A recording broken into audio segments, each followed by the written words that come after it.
Welcome to CTV's Capital Dispatch with Rachel Aiello.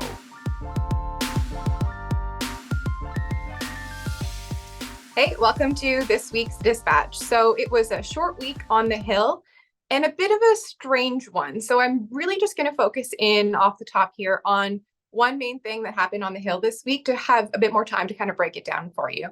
And that is this acrimony that erupted in the House on Tuesday over Speaker Greg Fergus. Now, if you're wondering, haven't we been here before? Yes, we have. This time, though, the Conservatives brought forward big concerns over Liberal MP and House of Commons Speaker Greg Fergus' invite to his constituents for an upcoming barbecue event in his riding. And that's because the listing for this barbecue on the Liberal Party's website used quite partisan language. In it, it described Pierre Poilievre and his policies as reckless. And the Conservatives came forward saying this is far too partisan for who's supposed to be the impartial adjudicator in the House of Commons. This invite is another example how Greg Fergus, as House Speaker, has blown his ability to be impartial. He is far too partisan to hold that role. So this started with a letter to the Speaker from Conservative MP Chris Warkentin, and then he brought his concerns into the House through what's known as a question of privilege. And he was backed in that by the Bloc, who also agreed, and they have agreed through the past instances of questioning Greg Fergus that he shouldn't be in that role. And so what really kind of was this like rapidly unfolding series of events, turns out the Liberal Party says that invite, that posting for this event was a miscommunication and listed in error. Essentially, they're saying the version of the event that the Riding Association had flagged and what ended up on their website were incongruent. They used essentially boilerplate partisan language that the Liberal Party uses for other party events and didn't kind of counter in the fact that this event was something different. This is supposed to be a fun for all, come hang out with Greg Fergus barbecue event. So what ended up happening was the Liberal Party first pulled the posting from their website and then replaced it with revised wording. And this included more like open, less partisan, hey, it's been a while since I've seen you, come hang out. And just to note, even though Greg Fergus is the Speaker, he doesn't sit in Liberal caucus meetings, he doesn't vote unless there's a tie, he still is technically a Liberal MP. And under the rules, he is able to organize events like this in his riding to help in his eventual re-election campaign. And so what the Speaker's office said this week was that this invite was approved by the clerk of the House of Commons, the less partisan, hey, come hang out invite. And so we were really kind of like waiting to see what shook out here because the Conservatives were pretty gung-ho for calling for a vote of non-confidence in Fergus with the backing of the Bloc. So this really hinged on the NDP, whether they agreed that this latest instance of a miscommunication, a snafu, was enough to see Fergus removed from that position. But what we heard instead was sympathy from the NDP. They said that actually the Liberal Party are the ones who owed Fergus the apology, saying that it was unfair to him that this posting went up unbeknownst to him with the wrong language and that it was all their fault.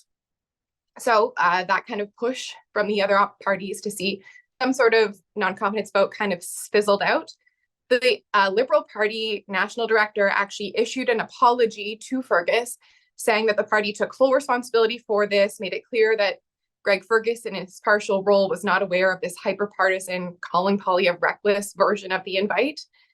And things kind of seem to peter out from there. But this is now the third solid time. There's been a few other little things that have popped up about Greg Fergus in his role as Speaker. And it kind of continues to be this question of, is it becoming untenable? Is he now becoming the story too many times than a Speaker should?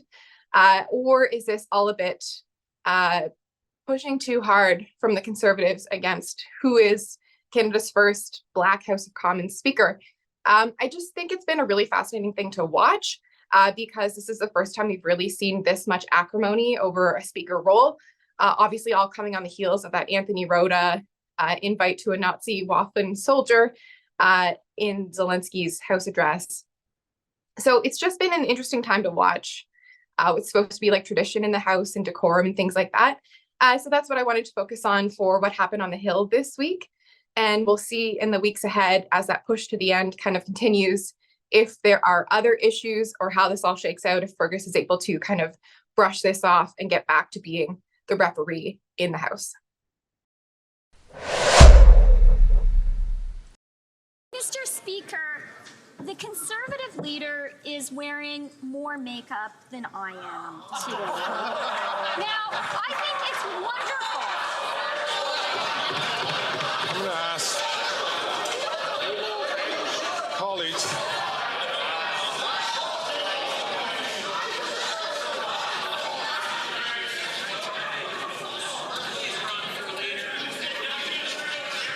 Order. Order.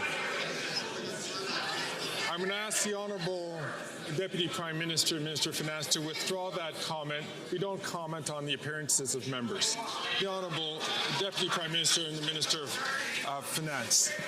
Mr. Speaker, I'm sorry, I withdraw that comment. So that is obviously Chrystia Freeland in the House of Commons this week. Now, I didn't pick this as my quote of the week because I thought it was some like smart, pithy thing to say. Frankly, quite the opposite. When she rose in the House this week and tried to go on this line of Poilievre is wearing more makeup than me, my ears perked up. A few of us in the office were kind of like, did she just say that? I think probably good on her to immediately withdraw that and not turn this into some sort of protracted issue in the House. But the reason I wanted to kind of pull this out as my quote of the week is because I wanted to kind of bring you in on some of the discussion around this moment. There were some contemplations of, you know, our advocacy groups, are they going to be speaking out about this, saying it was sexist or transphobic, drawing on another person's appearance, specifically pointing out a man for wearing makeup. Now, just to break the fifth wall for a second, Poilievre puts on makeup. He's in front of a camera many times, and you can kind of hear in her retraction, Freeland goes on to say that, you know, he's just so phony. So I can see where she was going in trying to make the case that there's just this like false facade. Certainly a lot of Poilievre and his MPs interjections in the House and in committees are tailored for social media and maybe not actually at getting accountability in that moment. It's more about making that broad statement that they can clip and share. So I see where she was going. I think it was probably wise of her to retract this and move on. Certainly, I don't think this line about makeup is going to be one that we're hearing her repeat. There were some folks who were saying it was inappropriate just generally to comment on someone else's appearance. I think I agree. That's probably a step too far in terms of the partisan rhetoric that we're getting on the Hill. And yeah, just generally, I think probably heading into Pride Month in June, not a good look to be commenting on men who may wear makeup.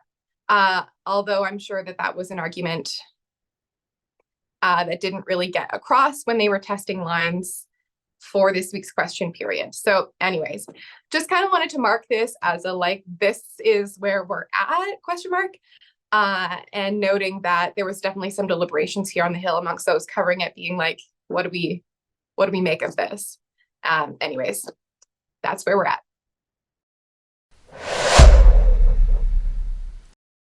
Okay, so what am I watching next week?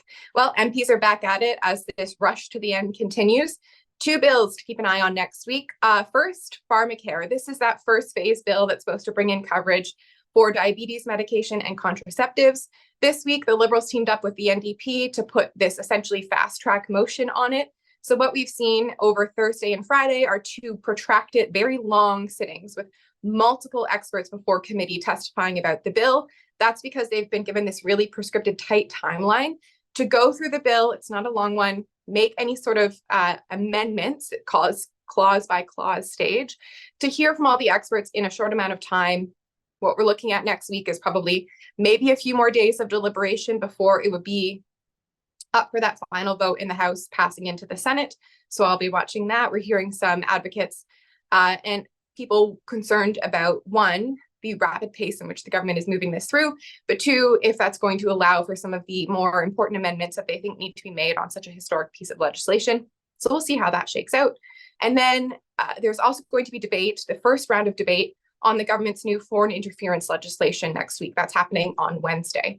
So this bill is the one that includes that foreign agent registry.